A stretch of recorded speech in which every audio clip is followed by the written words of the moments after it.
Hello everyone, कैसे हो आप सारे।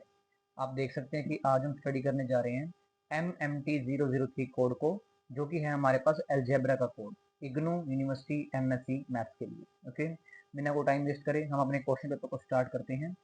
तो हमारा जो फर्स्ट क्वेश्चन है, स्टेट वेदर ट्रू और false giving reasons for your answer. हमें ट्रू और फॉल्स बताना है इन क्वेश्चंस का, और उनको जस्टिफाई भी करना पड़ेगा, उनका रीजन भी देना पड़ेगा। ओके, फर्स्ट क्वेश्चन है हमारा, चलो स्टार्ट करते हैं इसको। A group of order 56 must have a normal silo subgroup। अब बताना है ये ट्रू है या फॉल्स है। अब 56 ऑर्डर के ग्रुप पे थोड़ा बहुत काम करके देखते हैं, तो पता चलेगा कि इसमें नॉर्मल होना चाहिए या नहीं होना चाहिए। ठीक है, तो उसके लिए सबसे पहले काम क्या करेंगे हम, जो ग्रुप का ऑर्डर है ना वो दे रखे हैं हमें 56, इसको फैक्टराइज कर लो।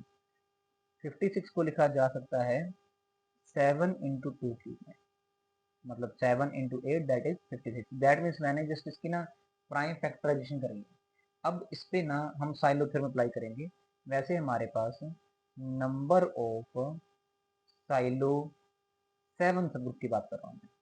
ठीक है, 7 सब ग्रुप बात करें जहाँ पर, तो कितने होंगे। ठीक है, तो ये होंगे हमारे पास, ये नंबर की बात कर रहे हैं ना, तो ये होने चाहिए 1+7 के, और 1+7 के डिवाइड से पहले तो याद करो कि 1+7 के जो है ना ये डिवाइड करें। वैसे तो ये नंबर में 1+7 के होंगे, लेकिन साथ में कंडीशन होती है कि 1+7 के शुड बी डिवाइड 8 मीन्स जो हमारे पास अदर जितने भी फैक्टर बन रहे हैं उनकी बात हो रही है। अगर इसको करके देखें ना, हमारे पास दो पॉसिबिलिटी है। 1+7 के 8 को डिवाइड कब कर सकता है, के अगर 0 हो उस केस में 1 बन जाएगा ना, 1/8। ठीक है, या फिर के 1 हो। अब दोनों केस की बात करते हैं। अगर के 0 हुआ, अगर के 0 हुआ तो उस अकॉर्डिंग नंबर ऑफ साइलो 7 सब ग्रुप ये कितने हो जाएंगे, हमने जैसे पढ़ा था 1+7 के, तो ये हो जाएगा 1 ओनली। ठीक है, और अगर हमारे पास के की वैल्यू 1 हो तो उस केस में हमारे पास नंबर ऑफ साइलो 7 सब ग्रुप ये कितने हो जाएंगे, 1+7 into 1। यहाँ पे 0 पुट करा था ना, तो 1 आ गया, 1 पुट करेंगे तो हमारे पास 8 आ जाएगा। अब देखते हैं कि ये वाली कंडीशन दोनों का यूज करेंगे। अब ना हम लिखते हैं कि अगर बाय चांस हमारे पास k इज इक्वल टू 0 हुआ, एक ही साइलो सब ग्रुप हुआ, और ना एक ही साइलो सब ग्रुप होना तो वो हमेशा नॉर्मल ही होता है। ठीक है, if if there is only one 7 Sylow sub group, in that case it will be normal. ये रिजल्ट होता है हमारे पास, अगर यूनिक हो ना तो हमेशा नॉर्मल होता है। ओके, लेकिन अगर ये k की वैल्यू 0 ना हुई तो क्या होगा, अगर k की वैल्यू 0 ना हुई तो हमें ये स्टडी करना पड़ेगा। ठीक है, अगर के 1 हुआ उस केस में क्या आएगा, तो 8 सब ग्रुप बनेंगे। वो 8 सब ग्रुप को मान लेते हैं कौन कौन से होंगे, मान लो H1 है, H2 है, H3, H4, ऐसे करते करते ना हमारे पास टोटल H8 तक हमारे पास डिस्टिंक्ट साइलो 7 सब ग्रुप हो। अच्छा, अब ना क्योंकि हमारे पास ये साइलो सब ग्रुप है, तो इन सबका जो ऑर्डर है, ऑर्डर ऑफ HI, सबका जो ऑर्डर है वो 7 हो जाएगा फॉर ऑल। आप आई कोई भी ले लो 1 से लेकर 8 तक, तब हमारे पास इसका ऑर्डर 7 होएगा।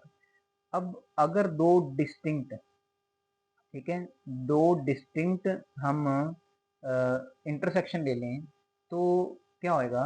अब मेरी बात सुनो, क्योंकि H1 और H2, या ऐसे लिख दो कि दो डिस्टिंक्ट लिए ना, यहाँ पे डाल दो कि आई नॉट इक्वल टू जे। इस केस में ना जो इसका ऑर्डर है, ठीक है, ये क्या करेगा, हमारे पास सब ग्रुप का जो ऑर्डर है वो डिवाइड करता है ऑर्डर ऑफ ग्रुप को।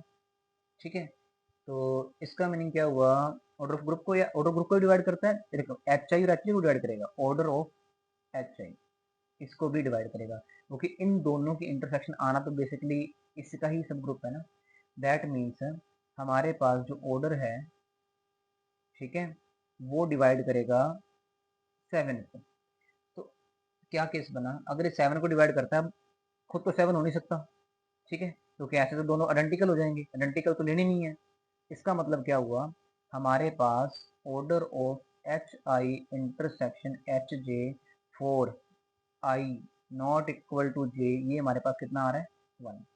1 का मीनिंग क्या हुआ कि हमारे पास H I intersection H J के बीच में सिर्फ आइडेंटिटी ही होगा। ठीक है, ये केस आ गया 4i नॉट इक्वल टू जे। अब आगे स्टडी करते हैं इसके बारे में नेक्स्ट पेज पर। ठीक है। इसका मीनिंग क्या हुआ कि अगर कोई भी एच आई ले, ठीक है, तो आइडेंटिटी एलिमेंट तो सब में आना है, ठीक है, H1 से लेकर मतलब H1 2 3 4 5 6 7 8 सब में आइडेंटिटी तो आने आना है। अब सब में 7 एलिमेंट पड़े थे, आइडेंटिटी कॉमन है, इसका मतलब H1 में कोई 6 एलिमेंट पड़े हैं, H2 में कोई 6 एलिमेंट पड़े हैं, H3 में कोई 6 एलिमेंट पड़े हैं, H4 में 6 एलिमेंट पड़े हैं, तो H8 तो 6 एलिमेंट पड़े हुए हैं। तो कितने एलिमेंट ऐसे आ गए जिनका ऑर्डर 7 है? ओके, तो हमारे पास तो हर ग्रुप के अंदर 6 एलिमेंट, ऐसे 8 ग्रुप, इसका मतलब क्या हुआ 8 × 6 48, ठीक है।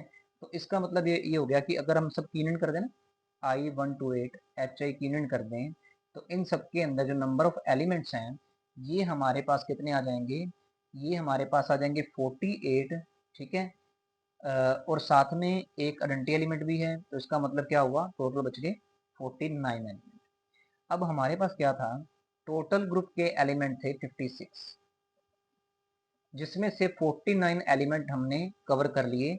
कैसे 48 जिनका ऑर्डर 7 है, एक आइडेंटिटी, तो बचे हुए जो एलिमेंट है, ठीक है, रेस्ट ऑफ एलिमेंट्स,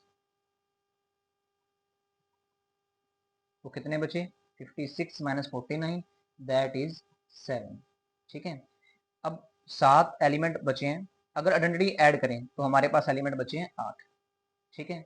अब इसका मतलब क्या हुआ, ये बात सिर्फ और सिर्फ तभी पॉसिबल है अगर हमारे पास इसमें एक यूनिक 2 साइलो सब ग्रुप भी पड़ा हो, ठीक है, अदरवाइज ये बात पॉसिबिलिटी नहीं थी।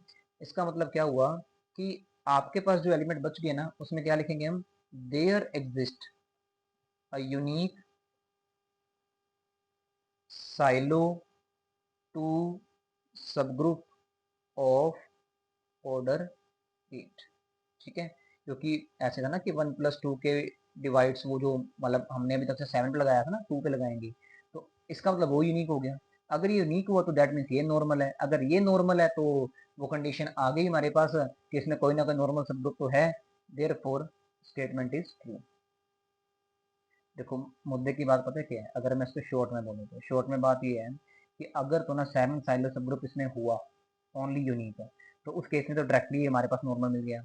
अगर हमारे पास ये यूनिक ना हुआ, ये 8 आ गए, तो इसका मतलब क्या हुआ कि हमारे पास यूनिक कौन सा आ जाएगा, 2 साइलो सब ग्रुप। तो इससे हमें ये बात देखने को मिलती है कि इसके अंदर एक ना एक ऐसा सब ग्रुप आना ही है जो कि इसके अंदर यूनिक है। अगर यूनिक है तो दैट मीन्स वो नॉर्मल है, नॉर्मल है तो ये वाली स्टेटमेंट हमारे पास ट्रू होगी। तो अब बढ़ते हैं अपने नेक्स्ट क्वेश्चन की ओर। नेक्स्ट स्टेटमेंट है, it is not possible to find a field of positive characteristic all of whose finite extensions are separable. कहते हैं ऐसे हमारे पास कोई भी फील्ड नहीं होती, ऐसी कोई पॉसिबिलिटी ही नहीं है जो पॉजिटिव कैरेक्टरिस्टिक की हो और फाइनाइट एक्सटेंशन उसकी सेपरेबल हो। ओके, ये काफ़ी सिंपल क्वेश्चन है क्योंकि ये स्टेटमेंट हमारे पास फॉल्स है, ये फॉल्स स्टेटमेंट है। रीज़न क्या है, इसकी मैं काउंटर एग्जांपल दे रहा हूँ। काउंटर एग्जांपल, तो काउंटर एग्जांपल हमारे पास ये है, फाइनाइट फील्ड, कोई भी फाइनाइट फील्ड टेक कर लो, ठीक है, are examples of finite field जो होती हैं वो एग्जांपल है हमारे पास, examples of positive characteristic all of whose extensions are separable, ठीक है। फाइनाइट फील्ड अगर उसकी कैरेक्टरिस्टिक पॉजिटिव भी होती है और हमारे पास ये सेपरेबल भी होते हैं, ठीक है। तो इसका मीनिंग क्या हुआ, अगर एक्सटेंशन सेपरेबल है तो जो वर्ड था इट इज नॉट पॉसिबल, ये गलत हो गया। सिंपल सी एग्जांपल है फाइनाइट फील्ड्स, काउंटर एग्जांपल दो फाइनाइट फील्ड, तो इससे स्टेटमेंट फॉल्स हो गया। ओके, अब बढ़ते हैं अपने नेक्स्ट क्वेश्चन की ओर। All non zero prime ideals in R of X R maximum, R का मतलब अब रिंग है। ओके, एक काम करते हैं, वैसे ना ये स्टेटमेंट भी हमारे पास करेक्टली फॉल्स है, ये भी काउंटर एग्जांपल से हमारा काम चल जाएगा, ठीक है। इसके लिए हमारे पास काउंटर एग्जांपल क्या रहेगी, अगर आप, ठीक है, रिंग ले लो जेड ऑफ एक्स, ठीक है, ये इंटीजर्स की बात हो रही है। अब हमारे पास क्या है, ये एक रिंग है, इसके अंदर ना अगर हम आइडल टेक करें जो कि एक्स से जनरेट हो रहा है, ठीक है, यहाँ पे एक्स एक नॉन जीरो एलिमेंट है, तो इसका मतलब क्या हुआ, आइडल जो है ये हमारे पास जिससे जनरेट हो रहा है ये क्लियरली ना एक नॉन जीरो प्राइम आइडल, लेकिन एक बेसिक रिजल्ट होता है कि जो ये वाला आइडल होता है ना, ठीक है, ये हमारे पास कभी भी इज नॉट मैक्सिमल, ये कभी भी मैक्सिमल नहीं होता।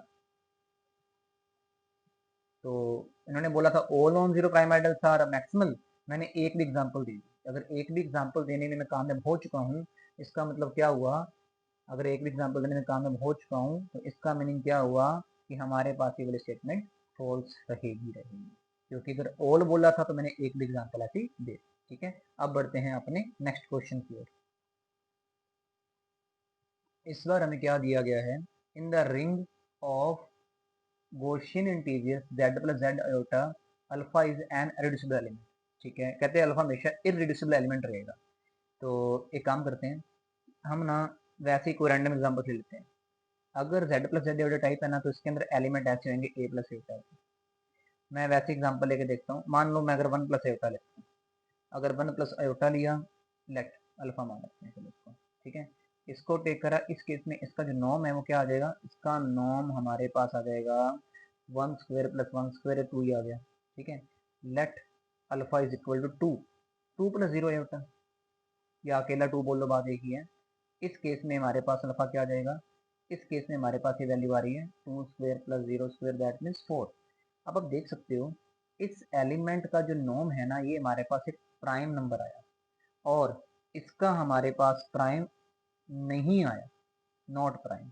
इसका मतलब क्या हुआ कि alpha is equal to 1 plus iota is irreducible, reducible होएगा, बट 2 इज नॉट। अब अगर हमने एक भी एलिमेंट ऐसा ढूंढ दिया, ठीक है, कि जो रिड्यूसिबल नहीं हो रहा, तो ये स्टेटमेंट तो फॉल्स होगी ना। तो फिर उन्होंने बोला था कि इसके अंदर अल्फा अगर आप कोई भी चूज करते हो इरिड्यूसिबल होएगा नहीं, वो हमारे पास नहीं भी हो सकता। इसका मीनिंग क्या हुआ, therefore this statement is false, this statement is, ये स्टेटमेंट भी हमारे पास फॉल्स होगी। तो अब बढ़ते हैं अपने नेक्स्ट क्वेश्चन की ओर। If m1 m and m2 are natural numbers, then there is always an element of order this m1 and m2। अच्छा, जो ये मैंने लिखा ना यहाँ पे s m1 plus s m2, ये एक्चुअली ना हमारे पास स्टैंडर्ड फॉर्म नहीं लिखनी आई। एक्चुअल फॉर्म हमारे पास कुछ ऐसी होती है, ये इन्होंने कुछ भी लिख दिया ऐसे करके यहाँ पे, ठीक है, जिसको हम बोलते हैं डायरेक्ट प्रोडक्ट। अच्छा, ये चीज ट्रू नहीं है वैसे, लेकिन मैं आपको एग्जाम्पल से प्रूव करता हूँ। मान लो कि हमारे पास m1 की वैल्यू 2 है और m2 की वैल्यू भी 2 है, तो जो ग्रुप है ये कैसा जनरेट हुआ, s2 क्रॉस s2, ये ऐसा जनरेट हुआ। ठीक है, और अब देखें अगर s2 के अंदर ना हमारे पास एलिमेंट कौन से होते हैं, एक तो हमारे पास होता है इसके अंदर आइडेंटिटी, जिसको हम वन से लिख देते होते हैं, एक एलिमेंट आएगा इसमें 1। ठीक है, सॉरी मैंने इसको ऐसे लिख देते हैं 1 और इसको लिखते हैं 1 2, या आप इसको आइडेंटिटी लिख सकते हो। ठीक है, क्रॉस इसकी हो रही है आइडेंटिटी 1 2 के साथ। अब ना हमारे पास ना इस केस के अंदर जो एलिमेंट का ऑर्डर होता है ना, पता कैसे डिसाइड होता है कि अगर मैं इसकी और इसकी मल्टीप्लाई कर रहा हूँ ना, तो इसका ऑर्डर इन दोनों का एलसीएम होगा। मल्टीप्लाई मतलब कार्टेशियन प्रोडक्ट की बात हो रही है, डायरेक्ट प्रोडक्ट की बात हो रही है।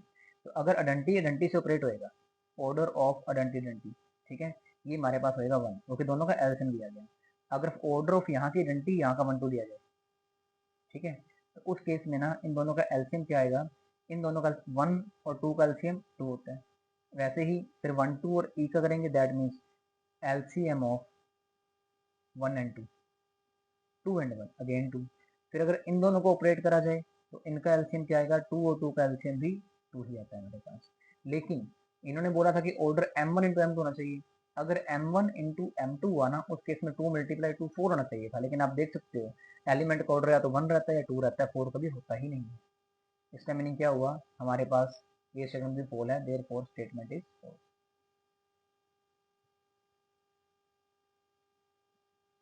ठीक है, तो ये हमारा फर्स्ट क्वेश्चन का ई पार्ट भी हो गया। अब बढ़ते हैं सेकंड क्वेश्चन के ए पार्ट की ओर। इसमें क्या दे रखा है हमें, हमें दे रखा है कि आपको ना S12 के बारे में बात करनी है। अच्छा, अब ना पहले बता दूं मैं S12 के जो एलिमेंट्स होते हैं किस टाइप के हो सकते हैं। पहले मैं S3 के बता दूं, S3 में एलिमेंट कैसे कैसे होते हैं। पहले तो आ गया आइडेंटिटी, फिर आ गया 1 2, फिर आ गया 1 3, फिर आ गया 2 3, फिर आ गया 1 2 3, फिर हमारे पास हो गया 1 3। इस टाइप के एलिमेंट्स होते हैं।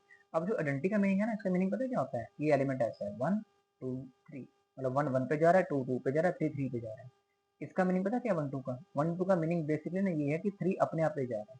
ये ऐसे प्रेजेंट करता है, 1 जाएगा 2 पे, 2 जाएगा 1 पे, 3 जाएगा 3 पे। जो 1 3 है ये प्रेजेंट करता है हमारे पास, साथ में 2 भी पड़ा हुआ है। 1 जा रहा है 3 पे, 3 जा रहा है 1 पे, 2 जा रहा है 2 पे। इन सारे सबके मीनिंग कुछ ऐसे होते हैं। दैट मीन्स कि S12 के जो एलिमेंट्स है ना, उनकी पार्टीशन कैसे कैसे दे रखी है, सॉरी S3 की। S3 की पार्टीशन ऐसे है 1 1 1। इसकी पार्टीशन कैसे है, यहाँ पर पार्टीशन 2, यहाँ पर 1, यहाँ पर 2, यहाँ पर 1। इसकी बात करेंगे तो डायरेक्टली 3। दैट मीन्स 3 की पार्टीशन ही इसके एलिमेंट्स को जनरेट कर रहा है। अगर S12 की बात करेंगे, अब हमारे पास 12 की पार्टीशन क्या क्या हो सकती है।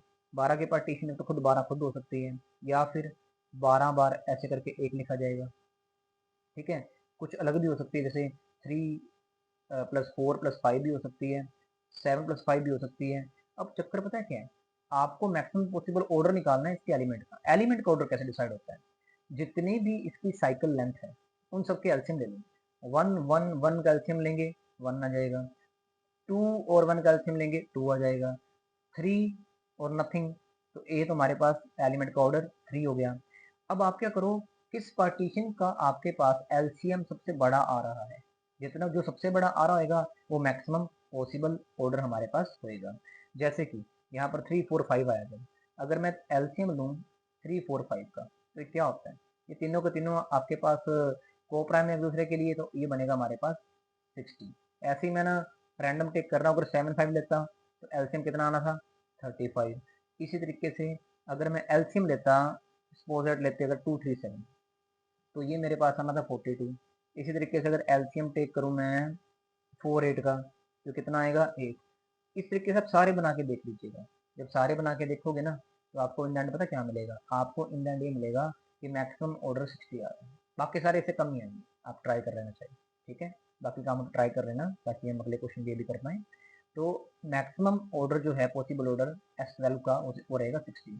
Therefore maximum possible order in S12 is 60। Okay,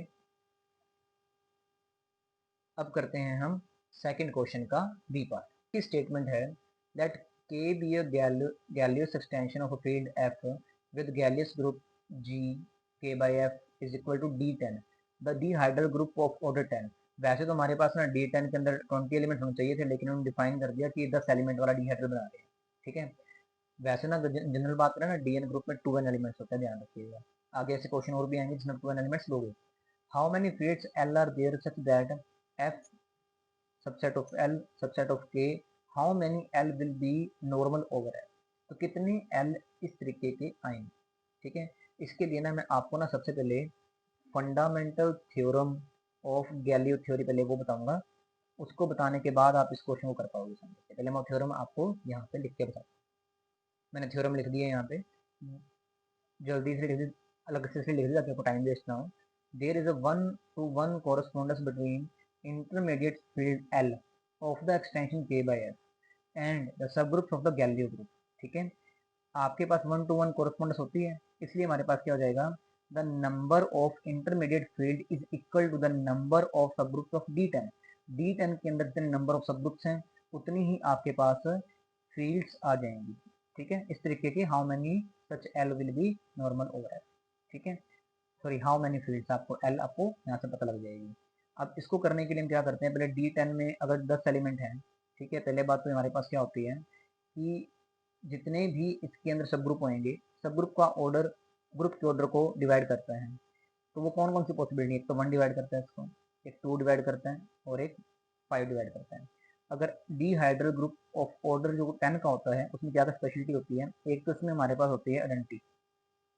ठीक है, इसके अलावा ना हमारे पास एक सब ग्रुप होता है ऑर्डर 5 का, number of subgroup of order 5, ये हमारे पास एक होता है, ठीक है। एक हमारे पास होता है इटसेल्फ D10, ये इटसेल्फ भी एक ग्रुप होता है। इसके अलावा हमारे पास क्या होता है, number of subgroup of order 2, ये हमारे पास होते हैं 5। तो एक ग्रुप तो ये हो गया, ठीक है, नंबर ऑफ सब ग्रुप की बात कर रहा हूँ मैं, नंबर ऑफ सब ग्रुप की बात कर रहा हूँ मैं। एक तो हो गया ये, एक हो गया ऑर्डर 5 का, एक हो गया D10 खुद, एक हो गया number of subgroup of order 2 that is 5। तो टोटल 8 सब ग्रुप आ गए, such that according to that theorem, such that F subset L subset K. तो हमारे पास जो पूछा था ना how many fields are there, तो आंसर आ गया 8 फील्ड्स आर देयर। अब हम इसके सेकंड पार्ट की ओर आते हैं, जिसमें लिखा है ना how many such L will be normal over F, इनमें से कितने हमारे पास नॉर्मल होंगे, उसकी बात अब करते हैं। वो बात तो और सिंपल है, कैसे, जो हमारे पास आइडेंटिटी ग्रुप होता है ये तो नॉर्मल होता है ये खुद के, ठीक है। इसके अलावा जो D10 इटसेल्फ है ये भी हमारे पास नॉर्मल होता है, ठीक है। इसके अलावा देखो जो ऑर्डर 5 वाला है, ठीक है, अगर इसका ऑर्डर 5 है तो अगर हम इसका इंडेक्स निकालें with D10 order of D10 साथ में इंडेक्स निकालें इस एलिमेंट के ऑर्डर से, तो ये हमारे पास क्या आएगा, इंडेक्स आ रहा है इसका हमारे पास 2, और 2 इंडेक्स वाला जो सब ग्रुप होता है वो हमेशा नॉर्मल होता है। इसका मतलब क्या हुआ, एक तो इटसेल्फ एक आइडेंटिटी, एक इटसेल्फ, और एक एलिमेंट विद ऑर्डर 5, ठीक है। ये तीनों के तीनों हमारे पास इसमें नॉर्मल भी होंगे। तो हमारे पास आंसर क्या आया, there are three fields, there are three fields L will be normal over F. तो ये था हमारे सेकंड क्वेश्चन का बी पार्ट। अब बढ़ते हैं हम अपने नेक्स्ट क्वेश्चन की ओर, जो कि है सेकंड क्वेश्चन का C part. How many proper ideals does the ring Z24 under addition and multiplication modulo 24 have, how many of these are maximal, explain your answer. Okay, अब ना Z24 के अंदर ना, ठीक है, जितने भी हमारे पास डिवाइजर होंगे, जितने भी डिवाइजर होंगे उनसे जनरेट होने वाले जो भी आइडल्स हैं वो सारे के सारे हमारे पास सॉरी उनसे जनरेट करके आइडल बनाए जा सकते हैं। जैसे कि हमारे पास ना इस ग्रुप का जो ऑर्डर है 24 है, यार डायरेक्टली देख लो 24 के डिवाइजर कौन कौन से हैं, 1 है, 2, 3, 4, और कौन कौन डिवाइड करता है इसको, 6, 8, और 12 करेगा, 24 करेगा। इसका मतलब प्रॉपर की बात हो रही है तो 1 को छोड़ दो, प्रॉपर की बात हो रही है ना, तो एक आइडल बनेगा 2 से, एक आइडल बनेगा 3 से, एक आइडल 4 से, एक आइडल 6, 8, 12, 24। तो कितने आइडल हो गए, इटसेल्फ को भी छोड़ दो क्योंकि उन्होंने प्रॉपर बोला ना इसलिए इसको को छोड़ दिया, 1 2 3 4 5 6, नंबर ऑफ प्रॉपर आइडल्स आ गए हमारे पास 6। फिर पूछा how many these are maximal, एक सिंपल सा बस कहते हैं जो हमारे पास प्राइम नंबर से जनरेट होते हैं वो हमारे पास मैक्सिमल भी होते हैं, और प्राइम नंबर दो जनरेट हो रहे हैं, एक 2 और एक 3, लिख देना, because generated by 2 and 3 by prime numbers that will be maximal. मैं डायरेक्टली लिख रहा हूँ, नंबर ऑफ मैक्सिमल आइडल्स ये हमारे पास हो जाएंगे 2 बिकॉज ऑफ 2 and 3। मैंने फिर भी साइड में लिख दिया ताकि आपको ध्यान में रह जाए। अब बढ़ते हैं अपने नेक्स्ट क्वेश्चन की ओर, जो कि है थर्ड का ए पार्ट। एक्चुअली ये क्वेश्चन हमारे पास नंबर थ्योरी का है, इसको कॉन्ग्रुएंट एंड मॉडुलो के हेल्प से सॉल्व करेंगे। सबसे पहले तो उसको लिख लेते हैं 247। एक काम करते हैं, 247 को 120 से डिवाइड करा जाए तो क्या रिमाइंडर आता है, 247 को 120 से डिवाइड करा, 2 पे चल रहे हैं, रिमाइंडर आ गया 7। तो उसको लिख सकते हैं 247 कॉन्ग्रुएंट 7 मॉडुलो 120, इसको ऐसा लिखा जा सकता है, ठीक है। अब एक काम करते हैं, इसके ना थोड़ी बहुत पावर बढ़ाते जाओ, करना इजी हो जाएगा हमारे पास, ठीक है। अब ना क्योंकि यहाँ पे 7 से बात फंस गई ना, 7 से काम करते हैं, 7 1 कॉन्ग्रुएंट, यहाँ पे 7 ही रिमाइंडर रहेगा। लेकिन अगर आप 7 का स्क्वायर करोगे 49, अभी भी 120 से छोटा है, तब तक इसकी पावर बढ़ाते जाओ जब तक ना ये बड़ा ना आए हमारे पास। अगर क्यूब करें ये क्या बनेगा, 343। अगर मैं 343 के ऊपर काम करना स्टार्ट करूं, इससे डिवाइड करके देखते हैं क्या बनता है। यहाँ पे 120, यहाँ पे 343, और 2 पे करेंगे 240, क्या बचा 301, ये बच गया 103। तो दैट मीन्स मैं 343 की जगह यहाँ पे 13 लिख सकता हूँ, ठीक है। अब एक काम करते हैं, 7 की पावर 4 करते हैं, तो यहाँ पे क्या आ जाएगा 103 मल्टीप्लाई 7, बोथ साइड मल्टीप्लाई करी जा सकती है। सिंपल नंबर थ्योरी वाला काम कर रहे हैं, इसको मल्टीप्लाई करा, यहाँ पे आ गया कुछ ऐसा मॉड 120, ठीक है। फिर से इसको डिवाइड करके देखो, यहाँ पे आ गया 6, 720, यहाँ बच गया 1। अब हमारा काम आसान हो गया, बहुत ज़्यादा आसान हो गया, ठीक है। वो रिमाइंडर लिखा ना हमने, 7 की पावर 4 इतनी है। अब काम करो, दोनों तरफ ना एक ऐसी बड़ी पावर लो कि आपका काम करना इजी हो जाए, जो कि हम ले सकते हैं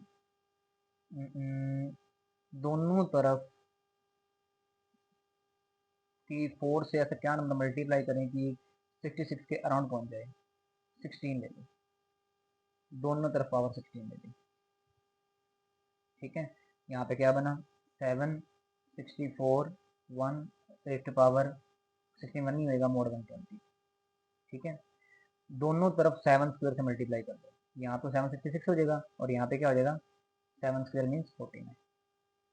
इससे हमें क्या सीखने को मिला, 7 की पावर 66 कॉन्ग्रेंट 49 मोडलो 120 होता है। अब जो गिवन कंडीशन थी ना, यहाँ पे बोथ साइड पावर टेक करो 66 पावर टेक करने पर यहाँ पे 66 आ गया। लेकिन हम अभी स्टडी करके आए हैं यहाँ तक, ऐसा करने से हमारे पास क्या होएगा, यहाँ पर आ जाएगा 49। क्या लिख भी दो, इसको 1 मान के यहाँ पे लिख दो फ्रॉम 1, ठीक है। तो हमारा क्वेश्चन क्या था, इसको कंप्यूट करना है। This is our final answer, ठीक है। काफ़ी इजी क्वेश्चन था आपके पास। अब बढ़ते हैं अपने नेक्स्ट क्वेश्चन की ओर, जो कि है थर्ड क्वेश्चन का D part. Suppose a dihedral group D10 acts on a set with 13 elements. अब देखो, अब यहाँ पे ना डिफाइन नहीं करा हुआ ना कि विद व्हाट एलिमेंट्स, इसलिए मैं इसके एलिमेंट डबल लूँगा। इन जनरल इसके एलिमेंट डबल लेने होते हैं। इसका मतलब यहाँ पे ऑर्डर ऑफ जो D10 है वो हम 20 के अकॉर्डिंग करेंगे, okay, and the action is without singleton orbits, show that there must be a single orbit with 5 elements, ठीक है। इसको करते हैं। अब सबसे पहली बात तो ये कि जो हमारे पास ना इसके ऑर्बिट्स बनते हैं ना, ये सारे के सारे हमारे पास क्या कहते हैं डिसजॉइंट होते हैं, ठीक है। इनकी जो पार्टीशन है ऐसे डिसजॉइंट सेट ही बनती होती है। और हमारे पास एक चीज़ और क्या होती है, हर ऑर्बिट का जो भी लेंथ होती है, जो भी उसका ऑर्डर होता है, वो तो इसके ऑर्डर को डिवाइड करता ही करता है। या ऐसे बोलो, size of orbit divides order of group. अब साइज ऑफ ऑर्बिट की बात हो रही है, क्योंकि हमें बात बोली गई है इसमें कि यहाँ पे लिखा था ना कहीं पे दस action is without singleton orbit, singleton orbit इसमें नहीं है। सिंगल्टन ऑर्बिट नहीं है, दैट मीन्स ऐसा कोई ऑर्बिट नहीं है जिसका साइज 1 है, ठीक है। वैसे तो 20 को क्या क्या डिवाइड करता है, 20 को डिवाइड करने वाले नंबर हैं 1 है, 2 है, 4 है और 5 भी हो सकते हैं। 6 नहीं होगा, 10 होगा, उसके बाद 20 होगा। लेकिन 1 नहीं हो सकता क्योंकि इसमें सिंगल्टन ऑर्बिट है ही नहीं। तो पॉसिबिलिटीज हमारे पास ये बचती है, ठीक है। अब इसके ऊपर काम करते हैं। अब हम क्या करेंगे कि जो लिखा हुआ ना set with 13 elements and the action is without singleton orbits, ये ना 13 एलिमेंट्स का यूज करके हमने इसके ऑर्बिट बनाने हैं। अब ना कई केस बनेंगे, ठीक है। अब पहले चेक कर लें कि हमारे पास क्या क्या चीज़ें हो सकती है। देखो, क्योंकि ना 13 टोटल में बनाना है, ठीक है, इनका यूज करके 13 टोटल में बनाना है। वो 20 के एल्सियम बन ही नहीं सकता, तो 20 तो सिरे से वैसे ही बाहर हो गया। अब बात करते हैं 10 की। अब मान के चलते हैं अगर इसमें ना एक ऑर्बिट का साइज 10 होगा, ठीक है। अब हमने यूज करना 13 एलिमेंट्स का, 13 माइनस 10। अब ना हमारे पास बचे 3 एलिमेंट, ठीक है। अब जो 3 है ना वो बनाया नहीं जा सकता बचे हुए इनका यूज करके, 2 4 5 का यूज करके। तो इसलिए ये तो हमारे पास 10 भी इस रेस से बाहर हो गया। अगर बाई चांस हम 5 की हेल्प लें, अगर ना हम लेते हैं 5 की हेल्प, तो हमारे पास क्या बच गया 8। अब 8 हमारे पास बनाया जा सकता है किस किस तरीके से। एक तो 8 बनाया जा सकता है कुछ ऐसे कि अगर हम 5 के साथ इन्वॉल्व कर दे 2 बार 4 को, ठीक है, 2 ऑर्बिट लेते हैं 4 4 साइज के, ठीक है। और यह बनाया जा सकता है हमारे पास 5 प्लस 4, 9 हो गया, नहीं, एक बार 2 लेते हैं, 7 प्लस 6 ले लेते हैं, ठीक है। तो इससे हमारे पास, लेकिन 6 हमारे पास है ही नहीं, ये भी नहीं बनेगा। फिर अगला केस क्या हो सकता है, अगला केस हमारे पास हो सकता है अगर हम, या ऐसा हो सकता था 5 + 2 + 2 + 2 + 2 2 4 6 8। दिक्कत वाली बात ये होगी, इसका मतलब क्या हुआ, अगर ऐसे यहाँ पे हमारा टोटल 13 बन गया, लेकिन ना उसके बाद ना यहाँ पे हमारे पास टोटल 8 बन रहा है, ठीक है, वहाँ पे दिक्कत आएगी। हाँ ठीक है, ये भी बनाया जा सकता है, ये भी हो सकता है 5 + 4 + 2। ये हमारे पास सिर्फ ये पॉसिबल केस बनते हैं, लेकिन हर कोई भी केस लो, चाहे ये वाला केस लो, चाहे ये वाला केस लो, चाहे ये वाला केस लो, तीनों केस में ना हमारे पास साइज 5 का ऑर्बिट सिर्फ एक ही आ रहा है। यही तो प्रूव करना था, show that there must be on single orbit with 5 elements in each scenario, in each scenario we have single orbit with 5 elements। ठीक है, तो ये था हमारा थर्ड क्वेश्चन का बी पार्ट। आगे बढ़ते हैं थर्ड क्वेश्चन का सी पार्ट, जो कि है show that the subring of the complex numbers can't be a ED Euclid domain. आपको ये बात प्रूव करनी है।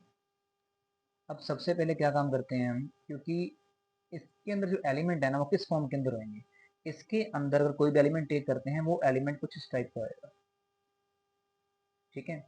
और अगर इस टाइप के एलिमेंट का अगर आप नॉर्म निकालोगे, इस टाइप के एलिमेंट का अगर नॉर्म निकाला जाए तो हमारे पास आता है a² + 7b², ठीक है। अब एक काम करते हैं, हम ना इसमें से एक एलिमेंट लेते हैं 2, 2 लिया जा सकता है, a 2 ले लो, b को 0 कर दो, ठीक है। तो अगर ना हमने 2 लिया, तो अब ना पहले क्यू को चेक करते हैं कि ये रिड्यूसिबल है इरिड्यूसिबल है, उसके बारे में बात करते हैं। अगर अगर हम इसको किसी अल्फा बीटा की फॉर्म में लिख दें, ठीक है, और दोनों तरफ नॉर्म टेक कर लें, तो क्या आएगा, इसके बारे में बात करते हैं। नॉर्म ऑफ जो 2 है ये हमारे पास 4 आता है, बिकॉज ऑफ 2 का स्क्वायर + 0², ठीक है। और जो नॉर्म ऑफ अल्फा बीटा है ये कैसे लिखा जाएगा, either norm of alpha into norm of beta, ये ऐसे लिखा गया, ठीक है। क्योंकि अब ना आप एक बार मान लो कि जो अल्फा बीटा है ना, ठीक है, ये हमारे पास ना यूनिट्स नहीं है। अगर ये यूनिट्स नहीं है, अगर तो यूनिट हो गए फिर तो डायरेक्टली इरिड्यूसिबल हो गया ना, ठीक है। अब अल्फा बीटा को ना एक बार मान लो कि ये यूनिट नहीं है। अगर ये यूनिट नहीं है दैट मीन्स ये भी ग्रेटर देन 1 होएगा और ये भी ग्रेटर देन 1 होएगा, और दोनों अगर ग्रेटर देन 1 होंगे, ये कब पॉसिबिलिटी है, ये पॉसिबिलिटी सिर्फ उस केस के अंदर है हमारे पास जब ये भी 2 होएगा और ये भी 2 होएगा, ठीक है। इसका मीनिंग क्या हुआ कि इन दैट केस a² + 7b² हम हमारे पास 2 ही हो सकता है, अल्फा का स्क्वायर करो चाहे बीटा का करो, ठीक है। अगर ये नॉर्म 2 होएगा तो ये केस होएगा। लेकिन ये वाली पॉसिबिलिटी कब हो सकती है, ये वाली पॉसिबिलिटी तभी हो सकती है कि हमारे पास जब b 0 हो जाए और a ±1 हो जाए। +-1 के केस में अगेन यूनिट आ गया, दैट मीन्स ये पॉसिबिलिटी हमारे पास नहीं है, ठीक है। और अगर बाई चांस b को 0 कर देते हैं, ठीक है, बी किस, अरे मैंने गलत लिख दिया यहाँ पे, b 0 केस में यहाँ पे आएगा a² 2, और a² = 2 कोई भी ऐसा इंटीजर ही नहीं है जिसका स्क्वायर करने पर हमारे पास 2 आ जाए। और अगर b ≠ 0 अगर हुआ, उस केस में क्या आएगा, a² + 7b²। अगर 0 नहीं, अगर सिंपल 1 भी हुआ ना और ये 0 भी हुआ तो भी इसका आंसर 7 या 7 से पक्का बड़ा ही आएगा, ठीक है। इसका मतलब क्या हुआ, हमारे पास ना कोई भी ऐसा केस नहीं आया कि हम इसको सेपरेट कर सकें 2 को ऐसे। देयरफॉर 2 इज इररिड्यूसिबल एलिमेंट आ गया। हमने अभी तक सिर्फ ये प्रूव करा है कि हमारे पास जो 2 है ना, इसके अंदर एक इररिड्यूसिबल एलिमेंट है। अब हम एक एलिमेंट टेक करते हैं 1 + रूट के अंदर -7, ये भी इसका एलिमेंट है। इसके नॉर्म की अगर बात करें, ठीक है, तो ये हमारे पास क्या हो जाएगा, 1² + 7 × 1², जो कि हो गया 8, ठीक है। अब हमारे पास क्या आ रहा है, 8 आ रहा है, ओके। 8 को अगर मैं लिखूं n अल्फा × n बीटा की फॉर्म में, ठीक है, तो हमारे पास क्या क्या केस हो सकते हैं, या तो हमारे पास नॉर्म ऑफ अल्फा 2 होएगा और बीटा 4 होएगा, या तो ये केस होएगा। दूसरा केस क्या होएगा, और या एक केस होएगा अल्फा 4 और नॉर्म ऑफ बीटा जो है ये 2 हो जाएगा। और हम ऑलरेडी ये बात लिख चुके हैं कि किसी के एलिमेंट का नॉर्म 2 नहीं हो सकता, तो ना ये वाला केस भी गलत है और यहाँ पर हमारे पास ये वाला केस भी गलत है। इसका मीनिंग क्या हुआ कि हमारे पास ये जो एलिमेंट है ना, ये भी इररिड्यूसिबल एलिमेंट होएगा, ठीक है। अब हम करेंगे 8 को फैक्टराइज। 8 को फैक्टराइज कैसे करा जा सकता है, या तो 2 इंटू 4 लिखेंगे या फिर इसको 2 इंटू 2 इंटू 2 लिखेंगे। ठीक है, इनमें से कोई केस लिखा जा सकता है, या फिर 8 को ऐसे भी लिखा जा सकता है 1 प्लस रूट ऑफ -7, यहाँ पर 1 प्लस माइनस रूट 7। ये केस हमारे पास लिखे जा सकते हैं। अब हम ना आगे प्रूव करेंगे कि हमारे पास जो 2 है ना, 2 इसका एसोसिएट नहीं है। ठीक है, प्रूव करते हैं बात। अगर 2 इसका एसोसिएट हुआ तो होएगा क्या, तो उससे ये होएगा कि कोई u मिलेगा सच दैट 1 प्लस यहाँ पर आ जाएगा आपके पास रूट -7। ओके, अब क्या करते हैं इनका, अगर हम नॉर्म की बात करें अगर, और एसोसिएट वाली जो प्रॉपर्टी लगाते हैं ना, तो यहाँ पर जो u होता है ना, u इज सम यूनिट, ये हमारे पास कोई यूनिट होता है। अगर ये यूनिट हुआ तो क्या होएगा, इसका जो नॉर्म है ना वो +-1 आएगा। ठीक है, तो इससे हमारे पास क्या आ जाएगा, इससे हमारे पास ये आ जाएगा the units in arguments with the norm 1। तो इसलिए ए स्क्वेयर प्लस 7b स्क्वेयर 1 अकर हो जाएगा, जो कि इम्प्लाई करता है a इज इक्वल टू +-1 और b इज इक्वल टू 0। इससे हमें क्या मिला कि जो 2 है ना वो हमारे पास हो जाएगा +-1 plus root -7, which is not possible, which is not possible, therefore 2 is not associate of 1 plus root -7। अगर इसका एसोसिएट नहीं है, ठीक है, अगर ये इरेड्यूसिबल नहीं है, इरेड्यूसिबल है, ये भी इरेड्यूसिबल है, ये इसका एसोसिएट भी नहीं है, दैट मीन्स हमारे पास 8 की 2 डिफरेंट फैक्टराइजेशन आ चुकी है। और अगर 8 की 2 डिफरेंट फैक्टराइजेशन आ चुकी है, दैट मीन्स ये हमारे पास कभी भी एक यूएफडी नहीं बनेगा। ठीक है, ये सारा मैंने रिजल्ट करा ना यूएफडी प्रूव करने के लिए करा था, तो ये इसका मतलब क्या हुआ, it is not UFD, it is not N UFD. और अगर यूएफडी नहीं है, implies it can't be ED। ठीक है, ये नेसेसरी कंडीशन होती है, अगर यूएफडी नहीं है तो ईडी भी नहीं होगी, that means it is not an Euclid domain. Fourth question का A part, compute the legendary symbol 77/43। अच्छा, इसको जल्दी से करना स्टार्ट करते हैं। 77/43, ठीक है, इसको हम लिख सकते हैं 34/43। ये कैसे करा मैंने, अगर ना 43 से 77 को डिवाइड करें तो रिमाइंडर क्या आता है, रिमाइंडर 34 आता है। ये हमारे पास प्रॉपर्टी होती है लेजेंडरी सिंबल के लिए, इसका यूज करा गया है। ठीक है, उसके आगे ये ना जो 34/43 आया ना, इसको ब्रेक करा जा सकता है कुछ ऐसा 2 इंटू 17/43, जो कि फर्दर आगे हो जाएगा 2/43, 17/43। ठीक है, अब हमारे पास रिजल्ट होता है, उसका यूज करेंगे। वो रिजल्ट क्या है, 4 लेजेंडर सिंबल जब 2/p की फॉर्म होती है ना, where p is odd prime, अगर ये ओड प्राइम हो, इसका क्या क्या रिजल्ट हो सकते हैं, 2 ओवर जो p है ये हमारे पास 1 होता है अगर p +-1 है।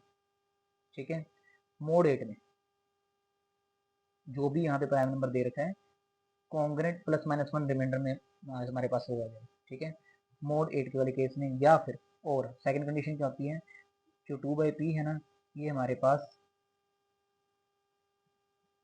1 होता है इफ यहाँ पर आ जाए +-3 मोड 8, कोई भी कंडीशन इसमें से आ जाए। अब यहाँ पे मैं 43 दे रखा है p की जगह पे, जहाँ सॉरी यहाँ पे 43 p दे रखा है, इसका मतलब क्या हुआ, तो आप लिख सकते हो सिंस 43 हैज 3 मोड 8 एम्प्लाइज, ये क्या अप्लाई कर गया कि 2/43 हमारे पास -1 आ जाएगा। ठीक है, क्योंकि ये वाली प्रॉपर्टी नीचे वाली लगी ना हमारे पास, ये वाली प्रॉपर्टी लगी, तो ये हमारे पास आ गया -1। अब कंप्यूट करते हैं इसको 70/43 को, इसके ऊपर हम लगाएंगे क्वाड्रेटिक रेसिप्रोसिटी। ठीक है, ये कैसे अप्लाई होती है, हमारे पास अगर कोई p/q हो और मल्टीप्लाई में कोई q/p हो, तो उसको कुछ ऐसा लिखा जा सकता है -1 रेज टू पावर, यहाँ पे आता है p-1, यहाँ पे आता है q-1 और बटा में आता है 4, कुछ इसको ऐसे लिखा जा सकता है। ठीक है, हेयर इस कंडीशन में हमारे पास क्या है, p की वैल्यू 17 है, आप देख सकते हो p 17 है, और जो q है वो हमारे पास कितना है, q हमारे पास है 43। ठीक है, तो इसको सॉल्व करते हैं हम, इससे p-1 q-1/4 वाला स्टेप ना, जो ये वाला ऊपर बनना है, इसको अलग से सॉल्व करते हैं। तो क्या बनेगा, 17-1 43-1/4, 16 इंटू 42/4, सोल्व कर लेना, इसको सोल्व करके आ जाएगा 168। ठीक है, तो अब ना जो मैंने पी और क्यू दिया था उसके अकॉर्डिंग मैं अपना अगला स्टेप लिखता हूँ, जो कि कुछ ऐसा लिखा जाएगा कि 17 ओवर, यहाँ से तो लिख तो रहा था ना, हाँ ठीक है, 17 ओवर 43, ठीक है, और यहाँ पे 43 ओवर 17, ये बन गया -1 रेस्ट पावर 168, जो कि होता है 1। इसका मतलब क्या हुआ कि चाहे आप 17/43 लिखो या आप 43/17 लिखो, मल्टीप्लाई आपके पास उसकी 1 आती है। ये कब पॉसिबल है, जब ये दोनों इक्वल है। इक्वल के केस में बात पॉसिबल है। इसका मतलब क्या होगा, 17 ओवर 43 इक्वल हो गया 43 ओवर 17 के। ठीक है, अब हम आगे कंप्यूट करते हैं 43/7 को। जहाँ पर हमें करना था ना 17/43 को सोल्व, वहाँ पर हम सोल्व करेंगे 43 ओवर 17 को। इसका इससे डिवाइड करने का रिमाइंडर क्या आएगा, 9 ओवर 17, जिसको लिखा जा सकता है आगे 3 स्क्वायर ओवर 17, जो कि हमारे पास रिजल्ट होता है प्राइम का स्क्वायर बटा में 17 आ जाए तो हमारे पास रिजल्ट डायरेक्टली 1 होता है। इसका मतलब क्या हुआ, इसकी वैल्यू 1 है। ठीक है, मतलब जो ये स्टार्टिंग में करा था हमने 17 ओवर 43, इसकी वैल्यू 1 आ गई। और इसके अलावा उससे पहले ना हम क्या सोल्व कर लिया था हमने कि 2 ओवर जो 43 था, ठीक है, उसकी वैल्यू कितनी आई थी हमारे पास, वो आई थी -1। ठीक है, तो यहाँ पे फिल कर दो, -1 मल्टीप्लाई 1 इज इक्वल टू -1, तो फाइनल आंसर हमारे पास आ गया -1। बढ़ते हैं अपने नेक्स्ट क्वेश्चन की ओर, जो कि है ये, write down all the abelian groups up to isomorphism of order 280, determine the invariants for each such group. सबसे पहले क्या करना होता है इस तरह के क्वेश्चन के लिए, आपको जो ऑर्डर दे रखा होता है ना, इसको फैक्टराइज करना होता है। इसको फैक्टराइज करके लिख लो, जो कि क्या बनेगा, यहाँ पे आएगा 140, यहाँ पे आ गया 120, फिर 60, 30, 15, 5, 1।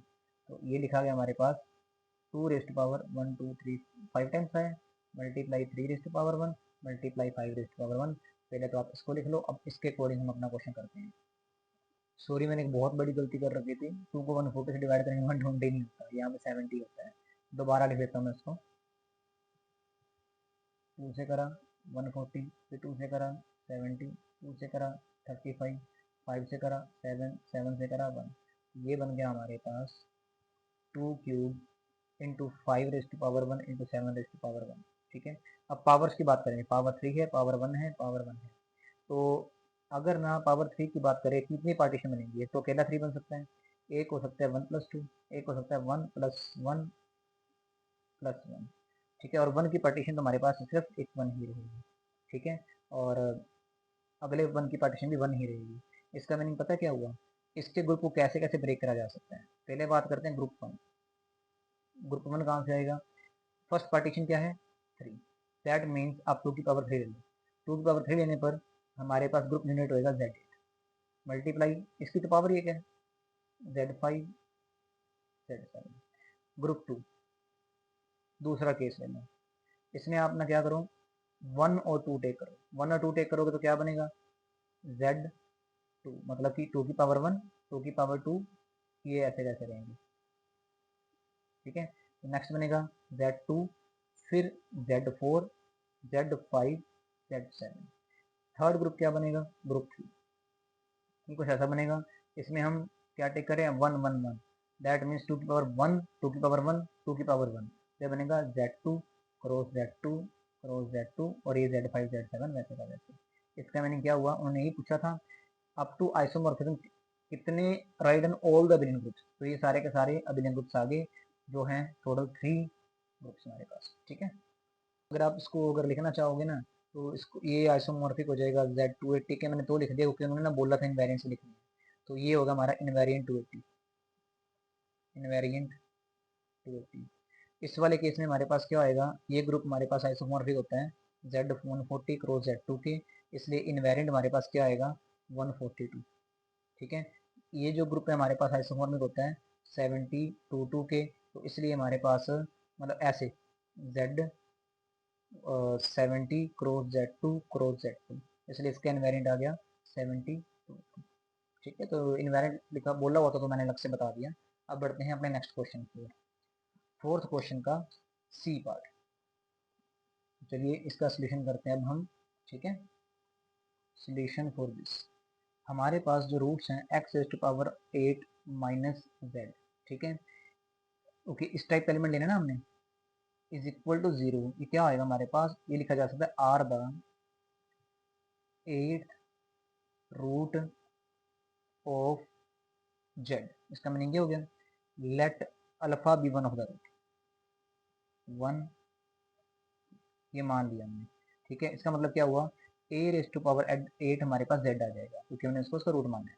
अदर जो रूट्स हैं वो कैसे ड्राइव होंगे, अदर रूट्स हमारे पास ड्राइव होंगे कि सम, इसको ना अल्फा लिखो, थोड़ा इजी रहता है लिखने के लिए, ठीक है। तो फिर नेक्स्ट रूट्स क्या आएंगे हमारे पास, नेक्स्ट रूट आएंगे कुछ इस तरह से। पहला हमारे पास आ गया अल्फ़ा, फिर आ जाएगा अल्फ़ा इंटू डब्ल्यू, फिर alpha into W square, alpha into W three, ऐसे करते करते अल्फ़ा डब्ल्यू सेवन तक।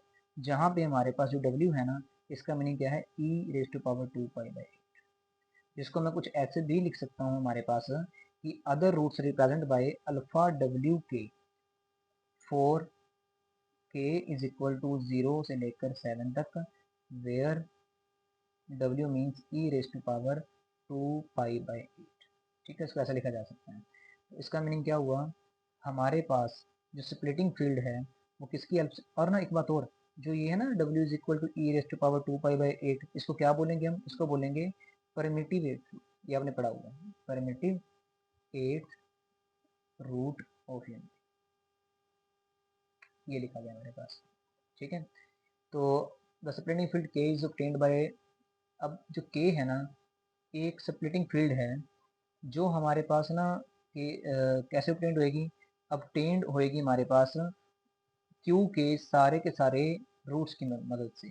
तो इसलिए इसको लिख देते हैं क्यू ऑफ प्रिमिटिव रूट लिख दिया, और सारे के सारे रूट्स को यहाँ पे लिख दिया, ठीक है। जो 8 रूट थे तो उसको लिख दिया, साथ में लिख दिया, तो ये हमारे पास आ जाएगी हमारी स्प्लिटिंग फील्ड। तो हमारा पहला काम तो हो गया।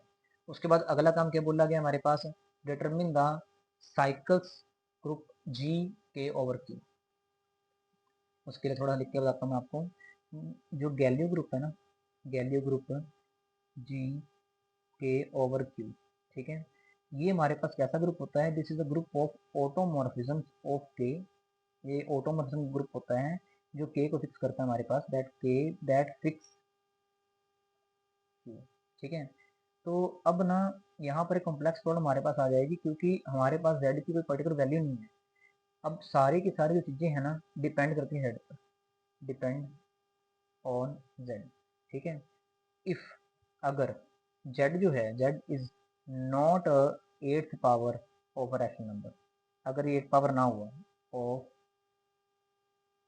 रैशनल नंबर, एंड आगे से if q of alpha and q of w are linearly disjoint over q,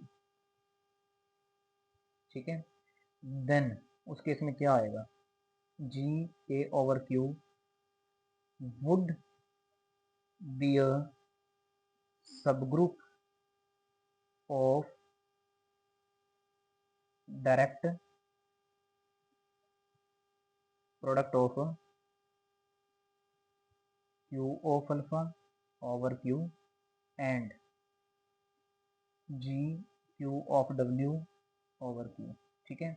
इसका मीनिंग क्या हुआ, इस केस में ना हमारे पास जो ये वाला ग्रुप हमने लिखा है Q of alpha over Q, ठीक है, ये हमारे पास आइसोमॉर्फिक हो जाएगा इस ग्रुप के Z8 स्टार के। स्टार का मीनिंग क्या हो गया कि इसमें बात कर रहे हैं हम अंडर मल्टीप्लिकेशन की, ठीक है। तो इसका मीनिंग क्या हुआ, इसमें कितने एलिमेंट होते हैं, इसमें होते हैं 5 ऑफ 8, 4 एलिमेंट्स होते हैं। इसका मीनिंग क्या हुआ कि जो स्ट्रक्चर है इसका डिपेंड करता है इसकी इरिड्यूसिबिलिटी पे। तो हम एक सिंपल सी बात यहाँ पे लिख देंगे, without a specific value for z, a precise determination of the Galois group g के over q is not possible, ठीक है। नॉट पॉसिबल वर्ड लिख देंगे, as it structure can vary, क्योंकि z के अकॉर्डिंग ये चीज़ आएगी ना, इसलिए, ठीक है। ये था हमारे फोर्थ क्वेश्चन का सी पार्ट। अब करते हैं हम फिफ्थ क्वेश्चन का A part. Let G be a group of odd order which has a subgroup H of index 3. define an action of G on G by H. What will be the kernel of resulting homomorphism from G to permutation group of on G by H? Show H must be a normal. सबसे पहले ना हम बात करते हैं, जो यार बात हुई है action G on G of H, ठीक है, action G on G by H, इसकी बात करते हैं सबसे पहले। तो सबसे पहले क्या करते हैं हम, define an action of G on the set of left coset. अगर लेफ्ट कोसेट की बात करें, ये कैसा होता है, कुछ ऐसा होता है, GH such that G belongs to G, ठीक है। अब क्या करो, X belongs to G element लेके ना आप, अच्छा एक बात और, यहाँ पे क्या होता है हमारे पास, जो GH है ना वो G by H में जाएगा, जैसे कि मैं लिखा है इस टाइप के एलिमेंट है। तो इससे क्या हो जाएगा कि हमारे पास ना इसको कुछ ऐसा लिखा जा सकता है कि X multiply G of H is equal to X G H. अब ये जो एक्शन मैंने डिफाइन करा है ना, ठीक है, ये एक्शन डिफाइन करा गया, मैं आपको बोल के बताता हूँ। Define the action of G on left cosets G by H by left multiplication for any X belongs to G and G H belongs to G by H, ये एक्शन डिफाइन। अब ये एक्शन वेल डिफाइन है, क्यों है उसकी बात करते हैं। क्योंकि अगर इफ जी एच हमारे पास जी डैश एच के बराबर हो तो क्या कंडीशन होती है हमारे पास, उस केस में हमारे पास ये बोला जाता है कि जी डैश का जो इनवर्स है और जी है ये उनकी ऑपरेशन बिलोंग करेगी एच को। तो इसी तरीके से अगर हम देखें X G dash inverse of X G को, इसको सोल्व करें तो कैसे ओपन होएगा, कुछ इस तरीके से ओपन होएगा, ठीक है, जो कि हमारे पास यही बन गया, जो एच में चला गया। इसका मतलब क्या हुआ कि हमारे पास ये ऑपरेशन में लिखा है ना, X G of H is equal to X G dash H, ठीक है, तो ये चीज़ हमारे पास बन गई। तो ये वाला ऑपरेशन जो हमने जो डिफाइन करा है एक एक्शन, ये हमारे पास डिफाइन होगा। अब बात करेंगे हम इसके कर्नल की। तो हम कर्नल के लिए द एक एक्शन जो है वो डिफाइन करते हैं, the action of G on G by H indices homomorphism. वो क्या होमोमॉर्फिज्म डिफाइन करते हैं, G to S G by H, ठीक है। एस जी बाई एच का मीनिंग क्या है वो सुन लो। जो एस जी बाई एच है ना, इसके बारे में बोल के बता रहा हूँ, ये एक परमुटेशन ग्रुप है on the set G by H, ठीक है, ये एक परमुटेशन ग्रुप है on the set G by H. The kernel of this homomorphism, उसको डिफाइन करते हैं कर्नल ऑफ फाइव। क्योंकि अब कर्नल ऑफ फाइव एलिमेंट लिया गया ना, तो अगर consist of all elements X belong to G, अगर कोई भी एलिमेंट हम जी में से लेते हैं तो क्या कंडीशन आएगी, एक्स इंटू जी एच, ये जी एच बनेगा for all G H belongs to G by H. This means, इसका मीनिंग क्या हुआ, this means X into X G H is equal to G H for all G belongs to G, ठीक है। इसने imply करा G inverse X G belongs to H for all G belongs to G. Therefore जो kernel of phi है वो क्या आ गया, intersection of ji belongs to group G H G inverse. और हमें ये बात भी दी गई है कि जो सब ग्रुप एच है उसका इंडेक्स ग्रुप के साथ 3 है। अगर इंडेक्स 3 है, ठीक है, अगर जी और एच का इंडेक्स 3 है, इसका मीनिंग क्या हुआ कि जी बाई एच जो है ना, इसके अंदर 3 डिस्टिंक्ट कोसेट्स होंगे, इसका मीनिंग ये हो गया। ऑल्सो वी नो दैट, हमें बात पता है कि जो कर्नल ऑफ फाई होता है ना, ये एक नॉर्मल सब ग्रुप होता है। अगर ये एक नॉर्मल सब ग्रुप है एंड ऑल्सो जो कर्नल ऑफ फाई है ये हमारे पास सबसेट है एच का, ठीक है। अब बात करते हैं, अब हमने एक बात और भी रखी थी कि इसका ऑर्डर ओड है, ठीक है। अब जो ऑर्डर ऑफ जी है ना, ये भी हमारे पास कोई ओड है, तो फिर इसलिए ना जो हमारे पास फाई की जो इमेज आनी थी वो आइसोमॉर्फिक हो जाएगी जी ओवर कर्नल ऑफ फाई के, और ये हमारे पास क्या बनेगा, इज सब ग्रुप बनेगा ऑफ S3। अब ये S3 का सब ग्रुप बनेगा। अब S3 का ऑर्डर कितना होता है, 6 ऑर्डर होता है हमारे पास, ठीक है, ऑर्डर ऑफ S3 हमारे पास 6 होता है। और हमारे पास इसका ऑर्डर क्या था, ओड था। ओड का मीनिंग क्या हुआ, या तो इसका ऑर्डर 1 होएगा, ठीक है, या इसका ऑर्डर 3 होएगा।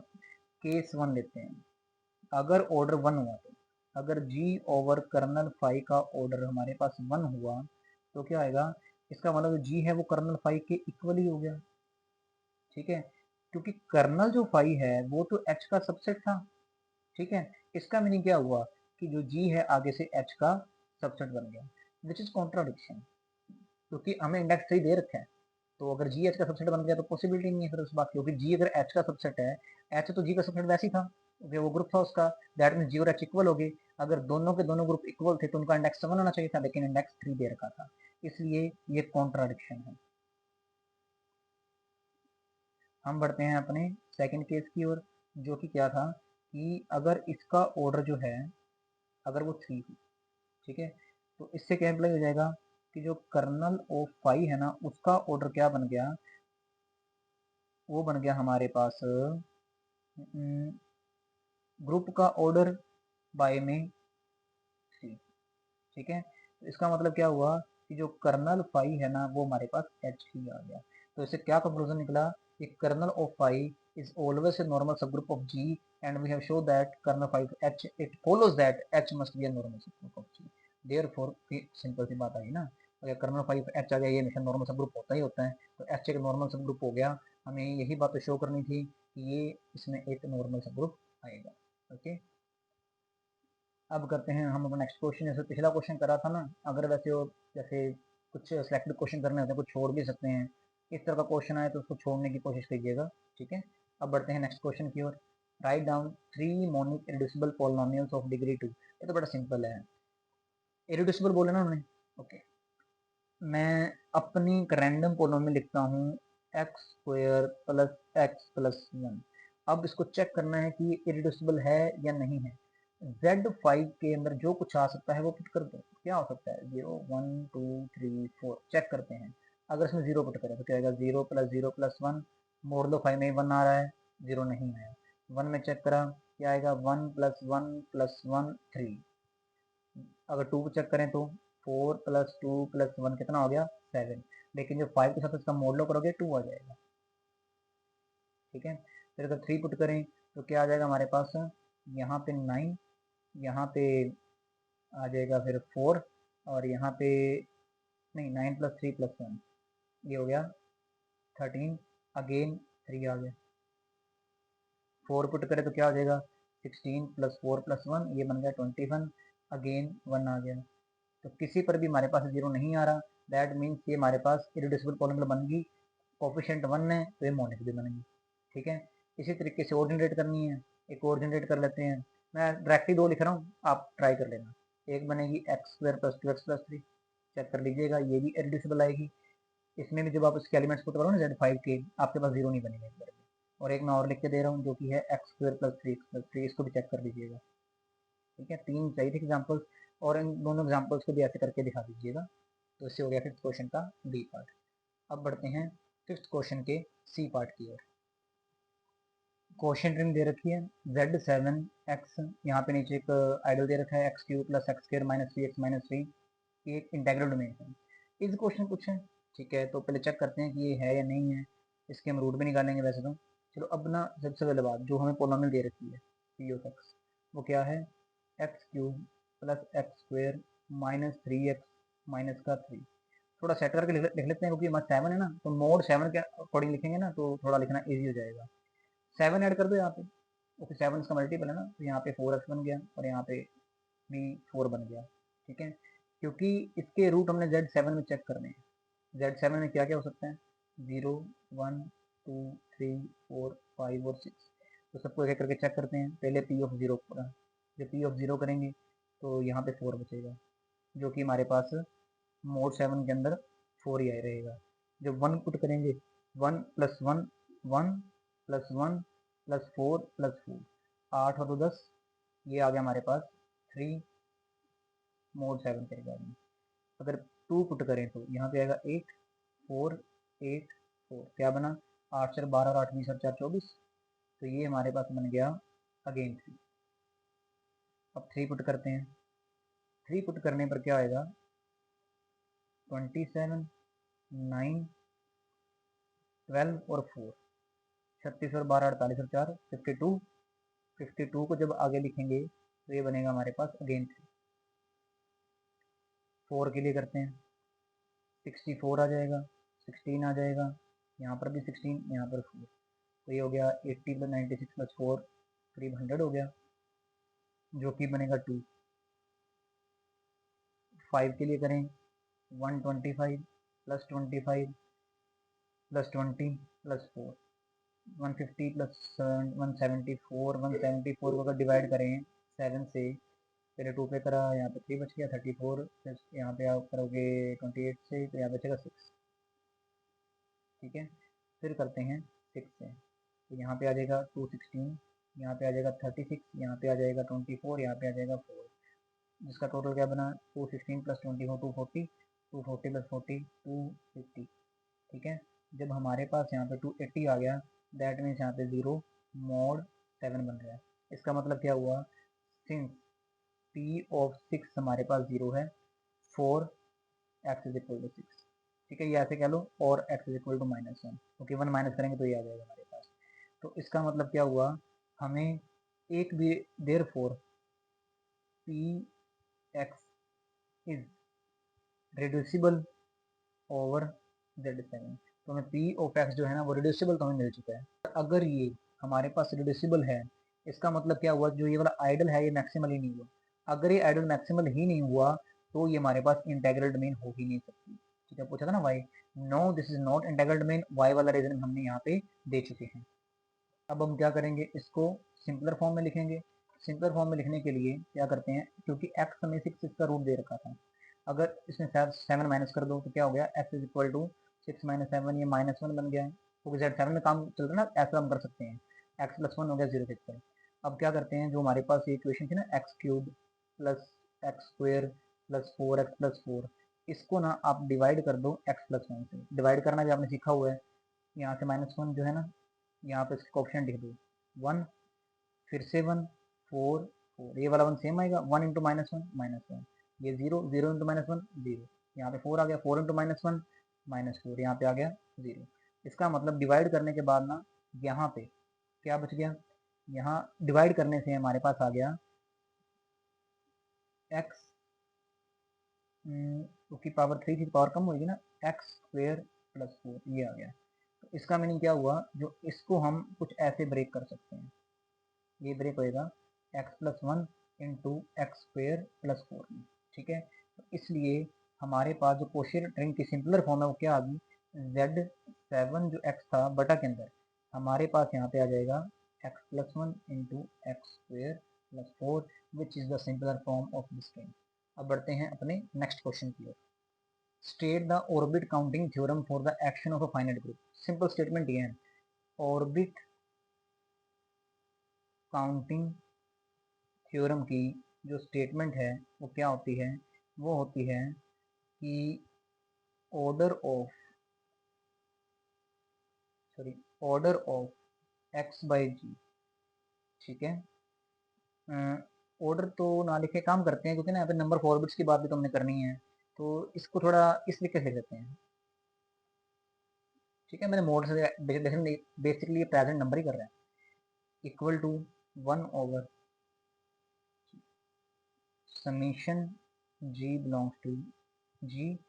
यहाँ पर या थ्योरम की स्टेटमेंट हमने लिख दी, लेकिन उन्होंने एक बात और बोली हुई थी। ठीक है, वो बात उन्होंने ये बात बोली हुई थी कि आपको ना इसमें नोटेशन से लिखनी है। चलो पहले स्टेटमेंट को प्रॉपर बोल दूं मैं, इसको ऐसे बोलते हैं, for a finite group g acting on a finite set x, the number of distinct orbits is equal to this one. ये है, अब जो कुछ मैंने लिखा है उसकी नोटेशन डालता हूँ। नोटेशन के अंदर जो g है वो है एक फाइनाइट ग्रुप, x जो है ये है एक फाइनाइट सेट। ओके, मेंशन करा ना कि आपको नोटेशंस लिखनी है, explain your notations. Finite set on which group G act. ठीक है, इसका मीनिंग क्या है, इसका मीनिंग मैं बोल के बता रहा हूँ, लिखने में भी टाइम नहीं हमारे पास, कम है काफी, क्योंकि वीडियो ऑलरेडी बहुत बड़ा हो चुका है। The number of distinct orbits of X under the action G, an orbit is, ठीक है, लग गया पता, द नंबर, इतना ही लिख दो बस, the number of distinct orbit of X under action G. इसका मीनिंग क्या है, the order of group of G, ठीक है। इसका मीनिंग क्या होता है, summation G belongs to G का, the summation over all elements G, ठीक है। और इसका मीनिंग क्या हुआ हमारे पास, एक्स रेस्ट पावर जी लिखा हुआ था, इसका मीनिंग हुआ the set of fixed points of G, और इसका मीनिंग क्या हुआ, number of elements in the set of fixed points of G, ठीक है। तो मैंने जस्ट इसको बोल के बता दिया, लिखने के लिए हमारे पास टाइम काफी कम पड़ा था अभी, इसलिए अब बढ़ते हैं नेक्स्ट क्वेश्चन की ओर, जो कि है हमारा 6th क्वेश्चन का बी पार्ट। टाइम को सेव करने के लिए मैंने क्या करा, खुद ही इसको लिख के बता दिया, ये काफी बड़ी स्टेटमेंट है, थोड़ी सी राइटिंग मेरी खुद की ऐसी है, इसलिए मैं फटाफट इसके ऊपर बोल के पढ़ के बता रहा हूँ आपको, जो कि है a free group generated by a set S is a group Fs such that for any group G and any function f such that S goes to G, there exists a unique group homomorphism phi f of S goes to G such that Fs is equal to S. Essentially, it's the most general group that can be formed from the elements of S without any unnecessary relations between them. The elements of a free group are typically represented as words formed by, क्या लिखा है, concatenating elements of S and their inverses with the only relation being, ठीक है, relation सिर्फ ये वाला हो सकता है, S inverse is equal to 1 and S inverse S is equal to 1 और S बिलोंग्स टू S, ठीक है। तो ये वर्ड का मीनिंग था। अभी इन्होंने क्या बोला है, derive reduced word from this the by help this. अब हम इसकी हेल्प से ना इसका एक रिड्यूस्ड वर्ड भी ड्राइव कर देते हैं, ठीक है। वो कैसे लिखा जाएगा, क्योंकि हमारे पास जो गिवन वर्ड है कैसे है, A B B inverse, A inverse B, A B inverse. तो आप अगर इसको लिखोगे 1 हो जाएगा, मतलब रिमूव ही हो जाएगा इस बीच में से, तो बचा क्या, ये रिमूव हो गया, यहाँ पे बच गया, ठीक है। अब यहाँ से रिमूव हो जाएगा, बचा क्या, बी ए बी इनवर्स।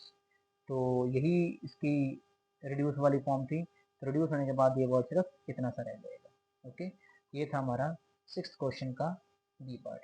आगे बढ़ते हैं, जो कि हमारे पास है 6th क्वेश्चन का सी पार्ट। इसमें हमने ग्राम स्मिथ ऑर्थोगोनलाइजेशन प्रोसेस को यूज करना है, जो बड़ा सिंपल है। हमारे पास यहाँ पे बेसिस के लिए जो एलिमेंट दे रखे हैं 110 और 2 - 10 दे रखे हैं, इसको तो आप लिखो पहले v1, इसको लिख दो v2। सबसे पहले काम क्या करो, u1 सॉल्व कर दो, जो कि ऑर्थो नॉर्मल वेक्टर है, first ortho normal vector u1। ये कैसे होएगा, फर्स्ट वेक्टर का आप ऊपर वेक्टर नीचे उसका नॉर्म टेक कर लो, ठीक है।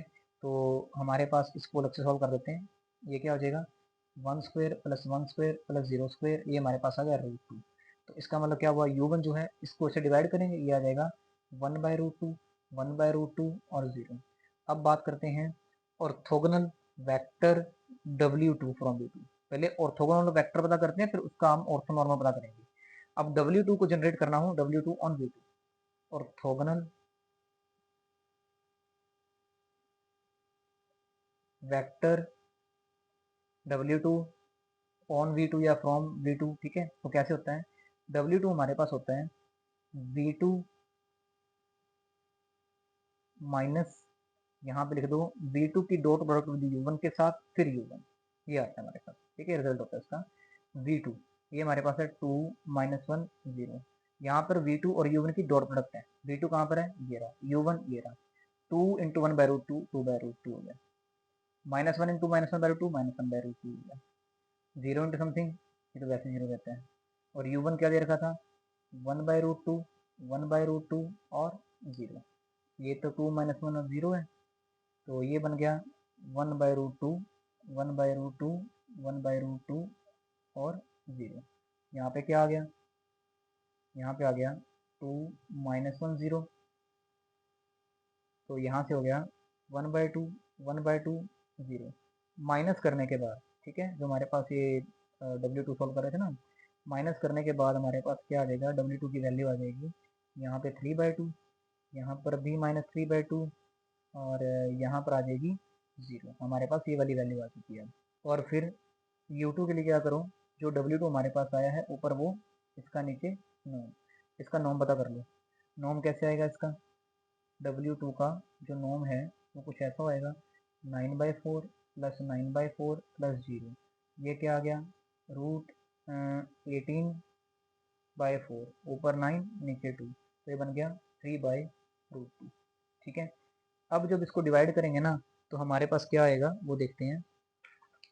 इसको जब डिवाइड करेंगे 3/√2 के साथ तो हमारे पास कुछ ऐसा आ जाएगा कि u2 इज इक्वल टू, यहाँ पे है 3/2 माइनस 3/2, 0, डिवाइड करना है इसको 3/√2 से, तो ये कुछ ऐसा बनेगा 3/2 के मल्टीप्लाई √2/3 के साथ, माइनस 3/2 की मल्टीप्लाई √2/3 के साथ, यहाँ पर तो वैसे ही 0 हो जाएगा, 3 से 3 कैंसिल, √2/2 ये हो जाएगा 1/√2, 3 से 3 कैंसिल, यहाँ पे हो जाएगा -1/√2 और 0। ये हमारे पास u2 की वैल्यू आ गई हमारे पास। ठीक है, और हमें क्या करना था, just use the Gram Schmidt orthonormalization process to get an orthonormal basis for the surface. तो हमारे पास जो ऑर्थोनॉर्मल वही बेसिस वो क्या आई, फर्स्ट एलिमेंट तो हमारे पास आया था ये वाला 1/√2, 1/√2 और 0, और जो नेक्स्ट एलिमेंट है वो हमारे पास यहाँ से आ गया जो कि है 1/√2 माइनस 1/√2 और 0। ठीक है, तो ये हो गया हमारे 6th क्वेश्चन का सी पार्ट। अब बढ़ते हैं आगे 6th क्वेश्चन के डी पार्ट की ओर, जो कि है show that SO2R is isomorphic to the unit circle S dash. अच्छा, पहले इसके बारे में बता दूं क्या चीज़ होती है हमारे पास, ये ना हमारे पास ऑर्थोगोनल 2/2 मैट्रिक्स, और यहाँ से 2/2 कर देना, ऑर्थोगोनल मैट्रिसेस विद डिटर्मिनेंट 1। ठीक है, ये उस सेट को प्रेजेंट करता है जिसमें मैट्रिक्स 2/2 ऑर्डर की हैं। तो इससे इसलिए क्या कर सकते हैं हम, इन मैट्रिक्स को ना रोटेशन की फॉर्म में अगर लिखें तो उसको कुछ ऐसे प्रेजेंट करा जा सकता है, R theta is equal to cos theta minus sine theta, sine theta cos theta, theta हमारे पास कोई रियल नंबर है। ठीक है, ऐसे प्रेजेंट करा जा सकता है। और यूनिट सर्कल, ये हमारे पास यूनिट सर्कल को प्रेजेंट करता है ना, उस यूनिट सर्कल को जिसका हमारे पास वो सारे सारे कॉम्प्लेक्स नंबर, यूनिट सर्कल की बात, सर यूनिट सर्कल की बात हो रही है, दैट मीन्स इसके एलिमेंट को ना हम ई रेस्ट पावर आयोटा थीटा से भी प्रेजेंट कर सकते हैं, क्योंकि वो हमारे पास ऐसे होता है ना cos theta plus theta sine theta, ये भी तो हमारे पास यूनिट सर्कल ही प्रेजेंट करते हैं। ठीक है, अब इनके बीच में ना एक मैपिंग डिफाइन करते हैं, तो मैपिंग क्या आएगी, let define a map, let phi SO2R से हमने S1 की ओर एक मैपिंग डिफाइन करी सच दैट अगर इसके एलिमेंट पे फाई लगता है, ठीक है, तो हमारे पास ये कुछ ऐसा आता है। आइसोमॉर्फिक के लिए हमें होमोमॉर्फिज्म प्रूव करना पड़ेगा, 1 1 और ऑन 2। पहले प्रूव करते हैं हम होमोमॉर्फिज्म को, R of theta 1 into R of theta 2। ठीक है, पहले इसको करके रख लो, कोस थीटा 1, यहाँ पे कर लो sine theta 1 minus sine theta 1 cos theta 1, इसकी मल्टीप्लाई कर दो आप, cos theta 2 minus sine theta 2 sine theta 2 और कोस थीटा 2। आप इसको ना जब करके देखोगे ना, ट्राई कर लीजिएगा, करने के बाद आपके पास कुछ ऐसा रिजल्ट आएगा, कोस थीटा 1 प्लस थीटा 2, यहाँ पर minus sine theta 1 plus theta 2, यहाँ पर साइन थीटा 1 प्लस थीटा 2, यहाँ पर कोस थीटा 1 प्लस थीटा 2। आप ट्राई कीजिएगा, इनको मल्टीप्लाई करने के बाद जब फॉर्मूला लगाओगे ऐसा करने पर ही आ जाएगा। ठीक है, अब इसके ऊपर हम फाई लगाते हैं, अगर हमने इसके ऊपर फाई लगा दिया, जैसा कि हमने पढ़ा है इनकी मल्टीप्लिकेशन ये बन जाती है। ठीक है, तो इसका मतलब इसके ऊपर फाई लगा ना, तो बेसिकली इसको मैं ऐसे लिख सकता हूँ ना, R of theta 1 plus theta 2। ठीक है, तो ये क्या बनेगा, ये बन जाएगा R of theta 1 plus theta 2 of five. ठीक है, तो इसका मीनिंग क्या हुआ मेरे पास, ये मेरे पास चेंज हो गया ई आयोटा थीटा 1 प्लस थीटा 2, जो कि हो गया iota theta 1 into iota theta 2। तो इसलिए ये हमारे पास इस तरीके से ब्रेक हो रहा है। ठीक है, तो दैट मीन्स हमारे पास क्या आ गया, R of theta one into R of theta two. तो ये होमोमॉर्फिज्म तो प्रूव हो गया। होमोमॉर्फिज्म के बाद ना अब हमें प्रूव करना पड़ेगा वन वन। वन वन के लिए क्या करते हैं हम, phi of R theta one, ठीक है, इसको इक्वल रख लो phi of R theta two. तो यहाँ से क्या आएगा E raise to power iota theta one, यहाँ से क्या आएगा E raise to power iota theta two. क्योंकि हमारे पास पीरियडिक फंक्शन होता है इसलिए थीटा वन आ गया थीटा टू प्लस टू के पाई, ठीक है। For every value of two k हमारे पास ये कंडीशन तो रहनी रहनी है कि R of theta one is equal to R of theta two. तो ये फंक्शन वन वन हो गया। अब बात करते हैं ऑन टू की। ऑन टू की जब अगर बात करेंगे, ऑन टू के लिए क्या चाहिए हमें कि हमारे पास ना फॉर एवरी कोई भी अगर हम आयोटा थीटा लेते हैं बिलोंग्स टू S1 में से, yes we can find a matrix R theta